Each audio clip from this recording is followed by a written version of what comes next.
पहली बार नहीं हुआ। इससे पहले भी कई बार जानवरों के साथ ऐसे इंसिडेंट हुए हैं जिन्होंने पूरी इंसानियत को शर्मिंदा कर दिया। जैसे कि लाइका नाम के डॉग को स्पेस में भेजा गया था, उसके साथ भी बहुत बुरा हुआ था। लेकिन आज हम एक ऐसे इंसिडेंट की बात करेंगे जो एक हाथी के साथ हुआ, वो भी उस देश में जहाँ उसकी पूजा की जाती हो। जब ऐसा इंसिडेंट इंडिया में हो सकता है तो फिर और कहीं भी हो सकता है। तो आइए जानते हैं क्या हुआ था 27 मई को उस बेगुनाह हाथी के साथ। ये बात है वेलियर रिवर, मलप्पुरम डिस्ट्रिक्ट, केरला की। यहाँ 27 मई को नदी में एक घायल हथनी की मौत हो गई। इस घटना के लगभग एक हफ्ते के बाद ये बात सोशल मीडिया पर वायरल हुई, तो अब लोग इस क्राइम को करने वालों की सजा की मांग कर रहे हैं। हुआ यह कि केरल के साइलेंट वैली फॉरेस्ट की एक हथनी खाने की तलाश में इंसानों के इलाके में आ गई। खैर, उसे इंसानों ने खाना भी दे दिया। खाने के लिए उसे दिया गया एक बड़ा सा पाइनएप्पल। उसने उस पाइनएप्पल को खा लिया, लेकिन हुआ क्या, वो पाइनएप्पल उसके मुंह में एक्सप्लोड हो गया, क्योंकि जिन लोगों ने उसे वो फल खाने के लिए दिया था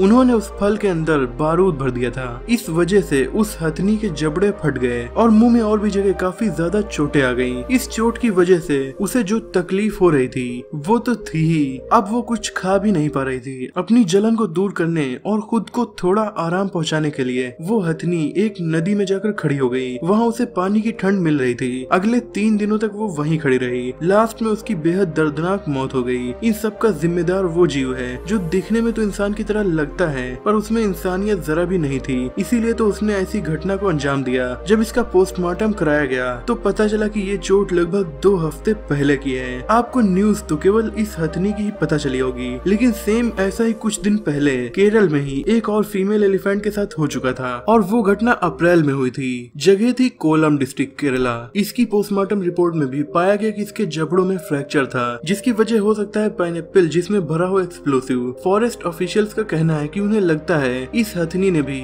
उसी तरह का पटाखों से भरा पाइनएप्पल खाया होगा, लेकिन अभी केमिकल एनालिसिस रिपोर्ट का इंतजार वो लोग कर रहे हैं। खैर, अगर बात की जाए उस हथनी की जिसकी मौत की वजह से पूरी इंसानियत शर्मसार है, उसके बारे में फॉरेस्ट ऑफिशियल्स को 24 मई को पता चल गया था, लेकिन अगले 2-3 दिनों तक वो उसे बचाने की नाकाम कोशिश करते रहे। उसे किनारे पर लाने के लिए 2 ट्रेंड हाथियों को बुलाया गया, लेकिन वो किसी को अपने पास भटकने नहीं दे रही थी। क्यों?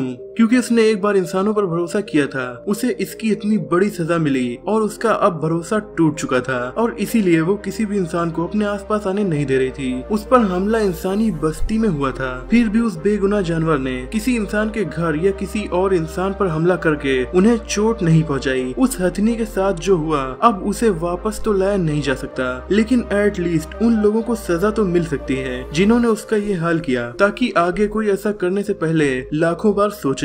फिलहाल तो ये पता नहीं चल सका है कि हमला किसने किया, लेकिन अननोन लोगों के खिलाफ FIR जरूर दर्ज हो गई है। फॉरेस्ट ऑफिसर्स के मुताबिक ये पता लगाने की वो लगातार कोशिश कर रहे हैं कि इसका गुनहगार कौन है, पर क्योंकि उस फीमेल एलिफेंट की मौत से 2 हफ्ते से पहले उसे चोट लग चुकी थी और एक दिन में हाथी 100 किलोमीटर तक का सफर तय कर लेते हैं, तो इस बात के लिए कोई श्योर नहीं है कि उसे एक्चुअल में चोट कहाँ लगी और उस पर हमला किस जगह पर हुआ, क्योंकि जिस नदी में उसकी मौत हुई उसमें आने से पहले उसने कितना सफर तय किया होगा ये श्योरिटी से नहीं कहा जा सकता। उसकी मौत के बाद उसका पोस्टमार्टम हुआ, फिर उसकी फ्यूनरल को अंजाम दिया गया। ये घटना लगभग 1 हफ्ते पहले की थी, लेकिन पूरी दुनिया को तब ये बात पता चली जब एक फॉरेस्ट ऑफिसर मोहन कृष्णन ने वेलियर रिवर में इस फीमेल हाथी की मौत की खबर काफी इमोशनल तरीके से अपने फेसबुक पेज पर पोस्ट कर दी। दोस्तों, आज की वीडियो में इतना ही।